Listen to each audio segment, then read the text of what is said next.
మళ్ళీ బీజేపీ వస్తేనే బాగుంటుంది అనుకుంటున్నాము. ఎందుకు సార్ బీజేపీ?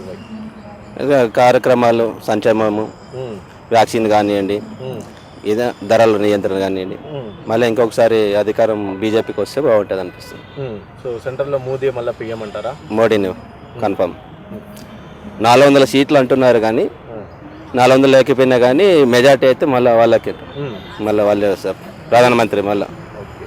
సో ఇది రాహుల్ గాంధీ గారు చూసుకుంటే భారత్ జోడో న్యాయయాత్ర అని చెప్పేసి చేస్తారు. అది ఏం ఎఫెక్ట్ చూపించదు అంటారా? అంత ఏం ఎఫెక్ట్ ఉండదండి అది. ఈసారికి అయితే ఇక బీజేపీనే వస్తుంది. నెక్స్ట్ తర్వాత చెప్పలేము. ఈటల రాజేంద్ర అక్కడ హుజూరాబాద్ ఉన్నా కానీ ఇక్కడ లోకల్ లాగా నాన్ లోకల్ అయినా కానీ ఇక్కడ బీజేపీని గెలుస్తుంది.